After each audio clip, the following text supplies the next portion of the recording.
Tanya, kita nih apa nama pengajiannya? Oh, masih Belum tahu. Saya tuh masih belum. Terus emang bagus banget sekarang saya bilang.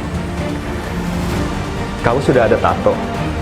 Itu kamu nggak usah hapus, dia bilang. Kalau kamu hapus itu berbekas. Hukumnya apa? Menurut tato ini sah karena dia itu tintanya ini yang saya pakai bukan tinta murah. Di waktu saya Kristen, kalian kemana? Di waktu saya masih non-Muslim, kalian kemana?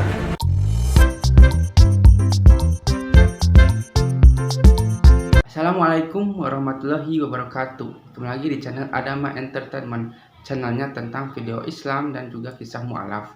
Sebelum mulai, jangan lupa untuk like dan juga subscribe ya. Tanpa panjang lebar, ayo kita saksikan. Menurut Ustadz gimana? Bom bunuh diri haram. Bagaimana hukumnya daging babi yang dimasak saus padang, yang dimasak saus tiram? Yang namanya babi tetap haram.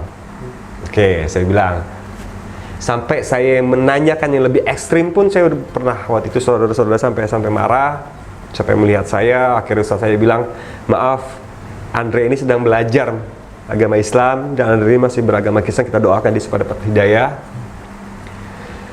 Setelah saya bersyahadat tanggal 24 April 2019, itu saudara saya masih tanya, kita nih apa nama pengajiannya? Oh, masih belum tahu. Saya tuh masih belum tahu. Yang saya tahu adalah misalnya kayak yang saya tahu adalah NU, Muhammadiyah, Persis. Saya tanya, Hizib dia cuma bilang. Tapi nggak tahu itu. Nggak tahu itu apa Hizib, aliran apa? Saya bilang. Hizib. Saya ngaji lagi. Akhirnya pada satu beberapa kali ngaji, barulah saudara saya itu keceplosan.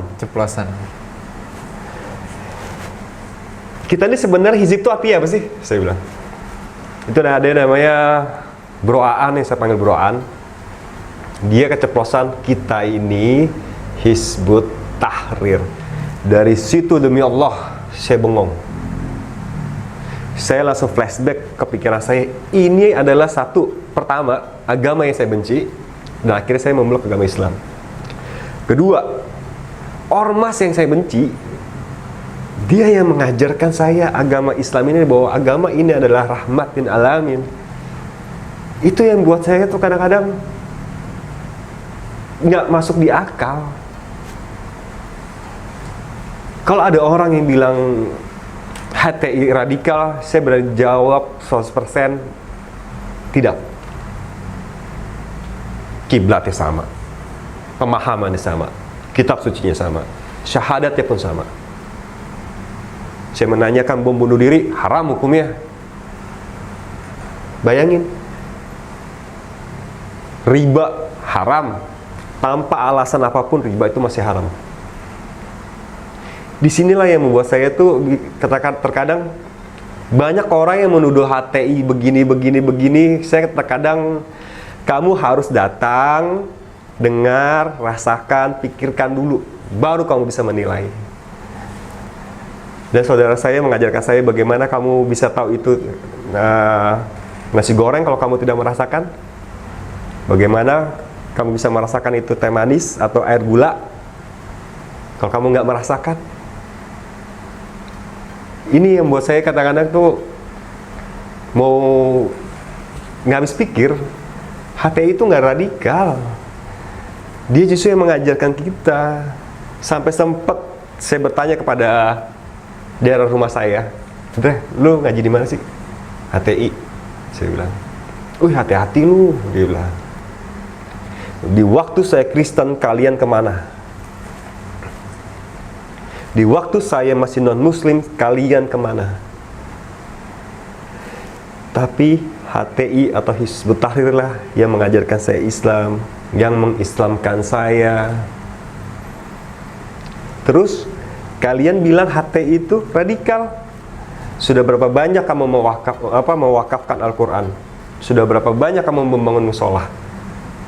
Sudah berapa banyak kamu membantu saudara-saudaramu yang sedang kesusahan? Saya yakin HTI lebih banyak membantu itu daripada kamu.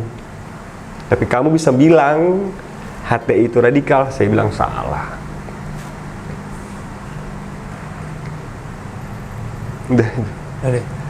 Bahkan waktu putusan pengadilan pun mengatakan bahwa Hizbut Tahrir dibubarkan, mereka pada sujud syukur ya. Nah, Itu saya tidak bingung lah melakukan anarkis gitu loh, ya kan? Iya. Itu memang sebenarnya harus sahabat-sahabat semua berpikir bahwa sesungguhnya hal yang disampaikan itu belum tentu benar gitu loh. Benar. Mesti kita terjun di dalamnya mengetahui apakah benar atau salah gitu, sampai-sampai Ko Andre yang tadinya benci pun kemudian jadi salah satu orang yang berada di ormas tersebut ya. Benar. Walaupun ormasnya sudah dibubarkan gitu ya, Ko Andre. Benar. Nah, satu pertanyaan lagi kok, ini mungkin pertanyaan terakhir. Nah, ini yang menarik kok. Hidayah itu tidak segampang itu didapatkan gitu. Benar. Banyak orang yang baik sama sesama manusia, contohnya kayak pesepak bola yang kita kenal bersama, mega bintang yaitu Cristiano Ronaldo. Benar. Dia membantu Palestina sampai mengucurkan dana yang tidak sedikit gitu loh. Akan tetapi sampai sekarang pun beliau belum dapat hidayah dari Allah Subhanahu wa taala. Nah, kemudian Ko Andre ini loh yang mungkin tidak seterkenal Ronaldo tiba-tiba dapat hidayah. Nah, ini adalah suatu hal yang luar biasa dan Allah pasti tahu bahwa Ko Andre ini berhak untuk dapat hidayah, dan oleh karena itu Allah kasih hidayah ke Ko Andre. Nah, itu dan satu hal apa yang menurut Ko Andre itu sampai-sampai Allah itu ngasih hidayah ke Ko Andre, istimewanya gitu loh. Apa ya, kalau saya bilang, saya sekarang udah nggak cari dunia. Mungkin hidayah yang dikasih oleh Allah Subhanahu wa taala kepada saya ini mungkin di saat sekarang ini mungkin banyak kali ya yang krisis kepercayaan dengan agamanya sendiri, atau krisis kepercayaan dengan agama Islam. Mungkin disinilah saya dipakai oleh Allah Subhanahu wa taala untuk memberitakan bahwa agama Islam itu rahmatin alamin, atau HTI ini nggak seperti yang kalian pikirin. Kalau saya berpikir situ, jadi memberitakan atau mengatakan atau menyebarkan semua kebaikan dalam Islam, mungkin itulah yang Allah gunakan saya untuk memberikan saya hidayah. Lepas dari ini, maaf Ko Andre, waktu itu kan Ko Andre sempat bilang bahwa saya tuh di kalangan lingkungan tuh sombong ya kan. Nah, itu mungkin ada satu hal yang juga ada kalau di lingkungan saya sombong. Ya, di lingkungan saya itu sombong karena pemahaman saya salah gitu kan. Makanya dari Islam inilah yang mengajarkan saya Abdul Minanas dan Abdul Minallah. Saya harus berkumpul kepada saudara-saudara saya. Saya tidak boleh sombong.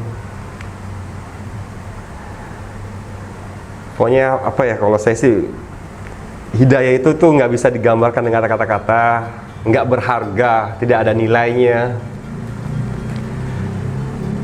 Kalau dulu saya sombong, iya benar saya sombong. Sampai saya pun nongkrong nggak mau. Sampai dulu tuh saya nongkrong lewat nggak mau, tapi sekarang saya baru akhirnya berkumpul kepada saudara-saudara saya yang seiman di rumah. Ngalir nih. Oke, Ko Andre, karena asik nih perbincangan kita, saya ada nambah pertanyaan ya, biar sahabat Ngaji Cedera itu pun terpuaskan dengan dialog kita ini. Nah, kita tahu bersama bahwa akhir-akhir ini ada berita di mana seorang yang mualaf, bilang mualaf, terus lulusan dari Vatikan kalau tidak salah ya, bilang katanya. Kemudian ternyata mungkin bisa ada yang berpendapat bahwa di media sosial nyari popularitas istilahnya. Dengan mualaf itu nyari popularitas biar terkenal atau gimana. Nah, tadi kan sempat saya tanya juga alasan Ko Andre kan. Tapi yang saya mau tanyakan lagi gini. Apa pendapat Ko Andre setelah jadi mualaf, dan apa pendapat Ko Andre tentang mualaf yang seperti tadi gitu loh, yang bisa merusak citra Islam, bukannya memberikan pemahaman kepada yang lain tentang Islam itu seperti apa, tapi malah berbuat yang malah bisa menjatuhkan dirinya sendiri, bahkan mencoreng hal yang lainnya gitu kan. Iya. Awal saya mengaji, itu ustaz saya berkata begini, kalau kamu ingin belajar agama Islam, kamu jangan lihat dulu saudara-saudara yang di luar, tapi kamu lihat dulu agamamu yang kamu pelajari sekarang. Siapa Tuhanmu, siapa nabinya. Kalau kamu melihat saudara-saudara yang di luar, saya yakin kamu tidak akan mau masuk atau hijrah jadi mu'alaf atau memeluk agama Islam. Banyak yang saya dengar juga seperti itu. Tapi di Hizbut Tahrir, saya punya sertifikat mu'alaf itu hampir ditahan itu selama 1 tahun. Nggak sembarangan dikeluarin. Berarti 2 April kemarin baru keluar? Iya. April kemarin baru keluar sertifikat mu'alaf saya. Saya harus mengikuti beberapa tes, kajian, hadir terus tidak, belajar mengulas kitab tidak. Jadi kalau di Hizbut Tahrir saya baru tahu ternyata nggak secepat kita hari paginya kita syahadat, siang udah keluar sertifikatnya. Tidak segampang itu ya? Nggak segampang itu di Hizbut Tahrir. Makanya di Hizbut Tahrir ini bertolak belakang lah dengan apa yang statement orang katakan. Itu menurut saya itu salah semua, itu bohong kok. Untuk mu'alaf aja itu nggak mudah di Hizbut Tahrir. Sertifikat harus ditahan dulu, dilihat sejauh mana ilmu kamu, kerajinan kamu, ilmu tauhid kamu. Makanya terkadang saya banyak yang saya lihat di Facebook itu mu'alaf, tapi dia hanya mencari keuntungan untuk dirinya sendiri. Mu'alaf, habis itu dia murtad lagi, hanya untuk mencari dunia. Mu'alaf karena ingin menikah. Ustaz saya sempat berkata, kamu ini spesial, dia bilang. Hidayah yang dikasih Allah Subhanahu wa Ta'ala kepada kamu itu spesial. Karena kamu bukan untuk menikah, kamu bukan dalam tekanan, kamu bukan ngikutin tren, tapi emang kamu tuh emang sudah saatnya, dia bilang. Emang sudah, hidayah itu sudah ada untuk kamu, tinggal kamu mau jemput atau tidak. Kalau Allah tidak menggerakkan kamu, saya yakin kamu juga nggak akan datang ke kajian KM40. Nggak akan mau datang kalau bukan perintah dari Allah Subhanahu wa Ta'ala. Itu dia. Oke, Ko Andre, di video yang sebelumnya pun Ko Andre sempat nunjukin tato ya? Iya, nah, ini. Yang saya mau tanyakan, waktu Ko Andre mu'alaf, ada komen nggak dari Hizbut Tahrir tentang masalah tato ya kan? Mesti digimanakan atau seperti apa biar sahabat Ngaji pun yang mungkin mau hijrah, dia punya tato tapi dia bingung gimana caranya, kalau misalkan dihilangin membahayakan dirinya, akhirnya dia menunda-nunda hijrah, tapi dengan melihat statement dari Ko Andre, dia mungkin tergerak, ya hidayah Allah yang kasih nanti. Nggak perlu malu. Kalau saya sih orangnya saya cuma bisa kasih saran gini. Ustaz saya kasih satu statement bagus banget sekarang saya bilang. Kamu sudah ada tato, itu kamu nggak usah hapus, dia bilang. Kalau kamu hapus itu berbekas. Hukumnya apa menurut tato ini? Sah, karena dia itu tintanya ini yang saya pakai bukan tinta murah yang tidak ada minyak. Jadi tintanya ini adalah masuk ke dalam pori-pori dan tidak seperti luka yang tertutup gitu kan. Ustaz saya bilang, jangan kamu apa-apakan, biar kamu ingat terus masa jahilnya kamu. Jangan membuat luka yang baru di atas luka yang lama. Sebelum lanjut, saya ada info ya bahwa di channel saja ada YouTube affiliate. Jadi sana kalian bisa check out ataupun berbelanja di channel saya. Di sini saya akan memperkenalkan bahwa di sini kalian bisa berbelanja produk ya. Di sini kalian bisa klik Adama Entertainment di halaman profil, kemudian kunjungi toko, dan di sini kalian akan disuguhi berbagai koleksi unggulan, baik itu mainan, minuman, peralatan konten kreator dan fashion muslim. Kalian tinggal klik dan berbelanja di sana. Atau kalian juga misalnya ingin berbelanja langsung di videonya, kalian bisa lihat di sini. Nah, di sini kalian pilih selengkapnya.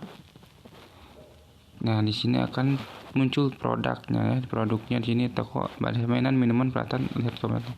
Dan juga bisa lihat toko Adama Entertainment. Tapi jika kalian misalnya tidak sempat melihat itu, kalian bisa lihat selengkapnya. Nah, di sini juga kalian bisa lihat yang menjadi konten kreator, minuman, dan juga pakaian dan aksesoris. Jadi kalian tinggal klik saja videonya.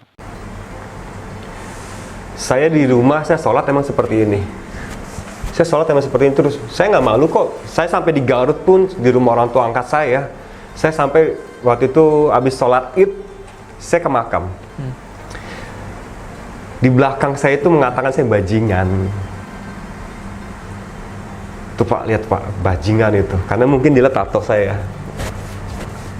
Tapi Allah Subhanahu wa Ta'ala tidak melihat rupamu, tidak melihat apa yang kamu pakai, tapi yang dilihat adalah hatimu. Nggak usah malu, saya di rumah saya aja sholat saya begini. Ustadz saya malah bilang harusnya yang malu itu yang nggak tatoan, nggak sholat. Nggak sholat. Yang lebih parah lagi, kata Ustadz saya, yang udah tatoan, nggak sholat, itu lebih parah lagi. Jadi memang salah satu Ustadz di Mustadil mengatakan bahwa daripada membahayakan Ko Andre tidak apa-apa gitu lah. Jadi bisa yang sahabat-sahabat yang bisa memang menjadi ingin contoh. Menjadi contoh gitu Ko Andre ini. Nah, bicara tentang ini Ko Andre, saya juga bertanya lagi nih. Waktu Ko Andre sekarang kan keluarga udah ada menerima lah istilahnya, sudah legowo. Alhamdulillah. Dia legowo. Nah, di rumah tuh udah bisa sholat atau sholat kan kalau sholat sunnah itu bisa di rumah ya bisa kan. Kalau rumah. mungkin sholat wajib, Ko Andre kemarin ke masjid kan. Mungkin ada sholat sunnah, mungkin diajarin sama ustadznya sholat duha juga kan. Mungkin Ko Andre juga sholat tahajud. Kalau sholat di rumah, nah sudah boleh belum? Wah, kalau sekarang alhamdulillah segala puji dan syukur bagi Allah Subhanahu wa Ta'ala. Sekarang saya itu kalau di rumah sudah hubungan dengan orang tua udah mulai membaik. Dengan orang tua ayah saya sudah mulai bisa berbicara. Ibu saya juga sudah bisa berbicara, tapi saya dengan ibu saya itu saya harus hati-hati. Satu jarum aja saya jatuhkan, itu ibaratnya gunung akan meletus. Kalau ayah saya sudah terima saya padanya, adik-adik saya belum lah, belum. Saya masih belum bisa berbicara dengan adik-adik saya. Jadi masih lolo gua, gitu kan? Awalnya itu berat banget. Itu awalnya dahsyat, itu saya sampai pasrah kepada Allah. Waktu Ustadz Gusman Koto, dia bilang kepada saya, serahkan semuanya kepada Allah. Serahkan semuanya kepada Allah. Sampai dulu saya ada satu hal yang paling saya takutin, ini satu nih. Di saat saya hijrah 24 April 2019, tahun 2020-nya mau Imlek. Tradisi saya adalah saya ke rumah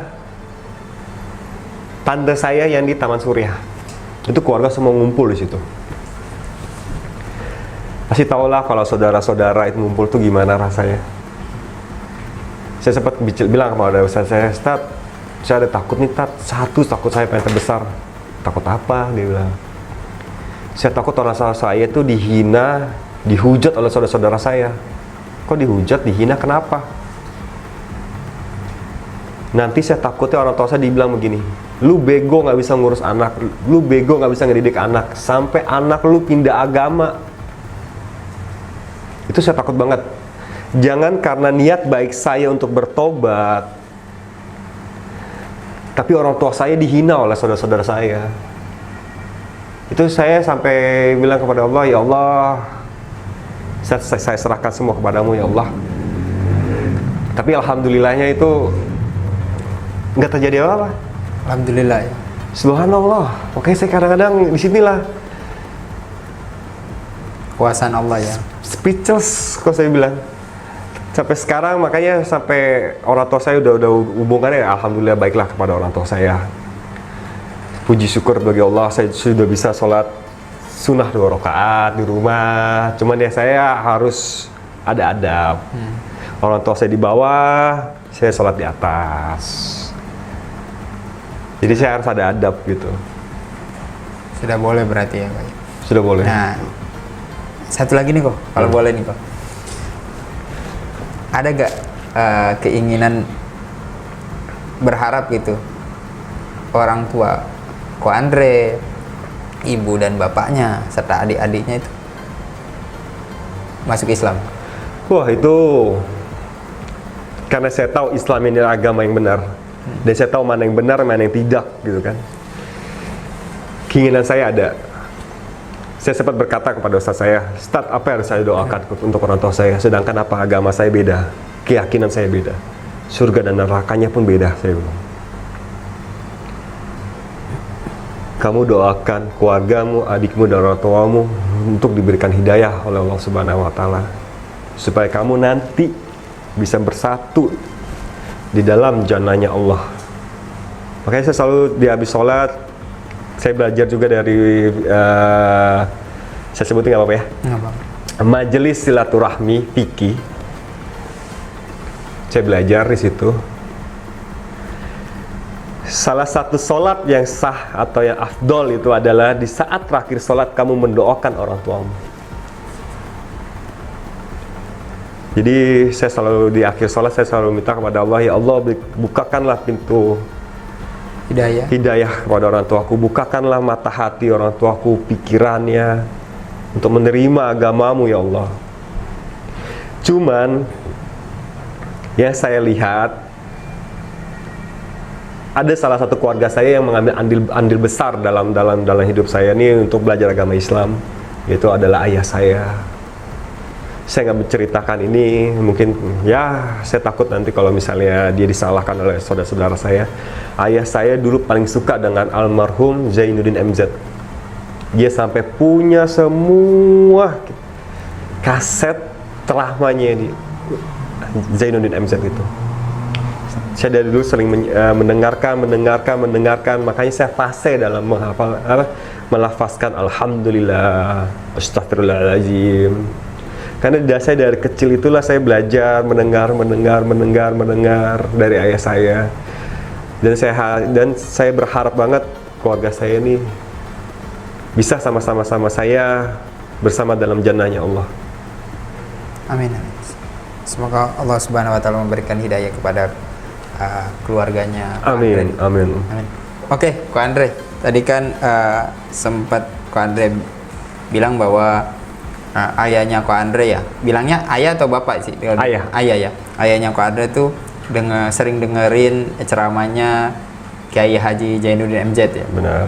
Nah, pertanyaan saya, kalau ayahnya Ko Andre kan sering dengerin Kiai Haji Zainuddin MZ, Ko Andre sekarang lagi suka dengerin ceramahnya siapa? Nah itu pertama. Yang kedua, berarti Ko Andre berharap bahwa yang mendapatkan pertama hidayah di keluarga Ko Andre itu ayahnya Ko Andre ya?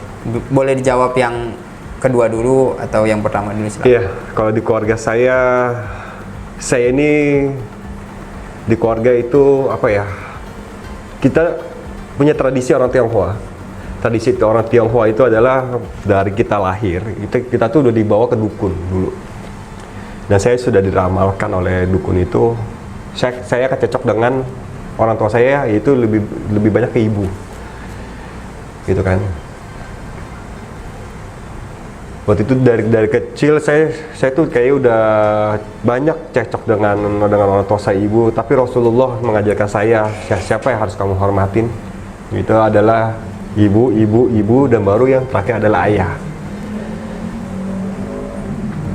Saya berharap kepada Allah, kedua-duanya lah yang diberikan hidayah oleh Allah Subhanahu wa Ta'ala untuk memeluk agama Islam.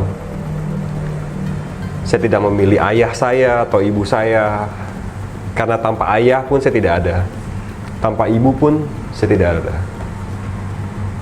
Saya berharap Allah Subhanahu wa Ta'ala memberikan hidayah kepada kedua orang tua saya,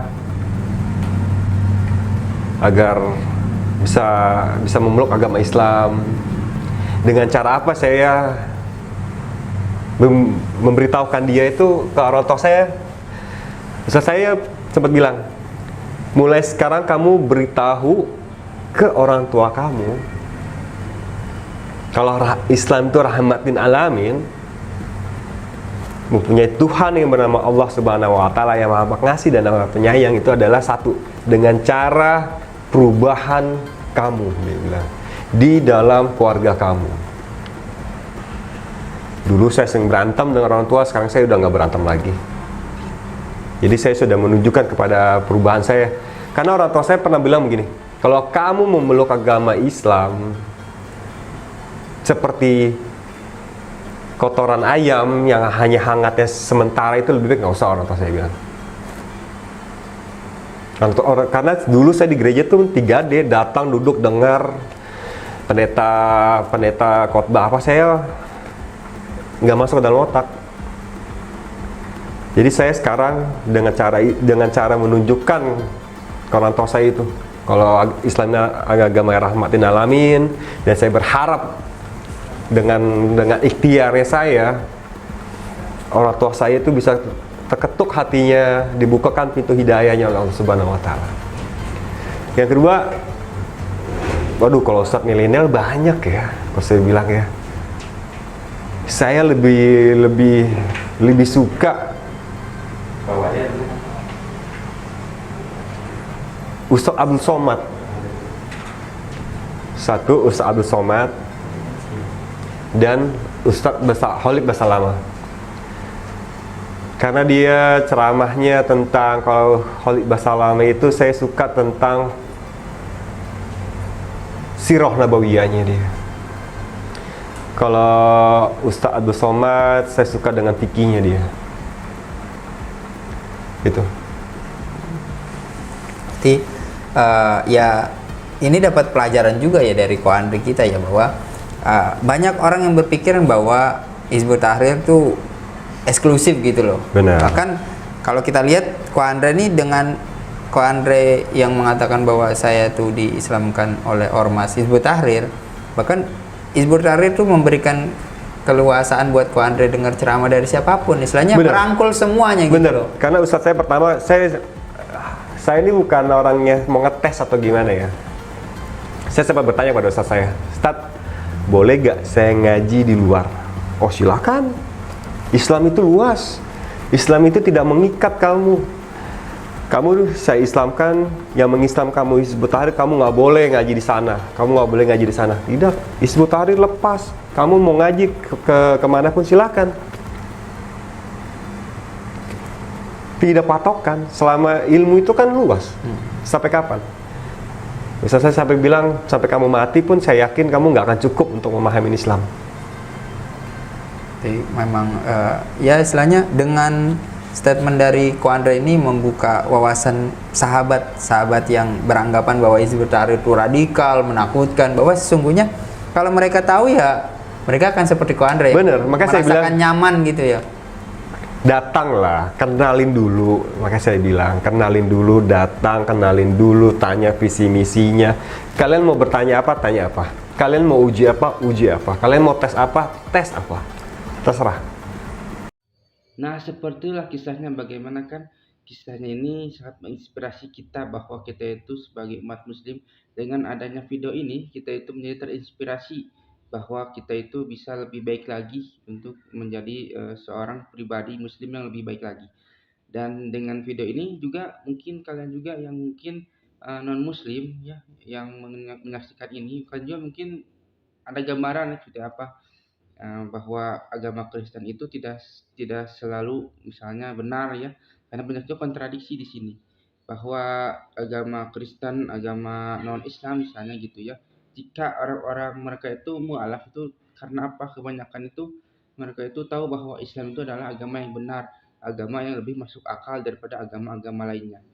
Dari mana kita itu bisa tahu hal itu ya, karena kita mempelajari Al-Quran dan mempelajari agama Islam gitu. Kita itu harus terbuka, harus berpikir terbuka, harus maksudnya kita itu harus mencerminkan bahwa kita itu sebenarnya itu Indonesia itu emang toleransi ya, tapi ketika kita dihadapkan dengan sesuatu agama gitu ya, kita harus mengkaji, misalnya agama Kristen seperti ini, agama Hindu seperti ini, agama Islam juga seperti ini, dan berbeda-beda ya, karena di Indonesia itu banyak banyak sekali agama ya, tapi kebanyakan di channel ini adalah tentang agama dari non muslim ke muslim, dikarenakan agama Islam adalah agama yang paling sempurna di dunia ini. Sampai akhir zaman pun Al-Quran itu berkata bahwa Allah itu akan menjaga Al-Quran sampai hari akhir. Nah, semoga yang menonton video ini bisa terinspirasi ya, dan semakin kuat lagi imannya, terutama agama Islam ya. Dan jika yang nonton adalah non muslim juga, kalian cobalah untuk berpikiran terbuka dan seperti apakah Islam dan sebagainya. Jangan sampai kita itu banyak kan ada seperti Islamofobia dan sebagainya, tidak suka kerudung, tidak suka pengajian, tidak suka apapun yang padahal kan kita menjalankan agamanya masing-masing. Tapi jangan sampai kita itu sampai intoleransi. Nah, seperti itu. Nah, bagi kalian yang belum subscribe juga ya, silakan itu subscribe dan juga like dan juga komentar ya, agar kita itu bisa bersilaturahmi. Agar kita itu, karena di kolom komentar ini ya, di channel ini kebanyakan itu agama muslim dan non muslim itu suka ada ya, dan suka ada yang membalas dan sebagainya. Dan kemungkinan jika ada misalnya kata-kata atau komentar-komentar yang sangat bagus ya, mungkin saya akan melike-nya dengan like dan juga tanda hati. Dan jika kalian ingin tahu media sosial saya, jangan lupa untuk follow ya Instagram Adama Entertainment. Di Facebook juga ada dengan nama yang sama, Adama Entertainment. Kalian cari saja, ketik dan sebagainya, pasti ada lah, gitu ada saya. Cuman untuk media sosial lainnya itu saya kurang aktif, dikarenakan saya sekarang aktifnya masih aktif di YouTube dan juga paling di Instagram juga paling agak terlalu aktif gitu ya. Tapi kalau di Facebook itu jarang sekali saya aktif, tapi ya jika kalian ingin tahu silahkan kalian follow juga. Nah, seperti itulah bagaimana kisahnya ya. Dan jika kalian suka, jangan lupa untuk like, comment, dan subscribe ya. Dan nantikan video saya selanjutnya. Wassalamualaikum warahmatullahi wabarakatuh.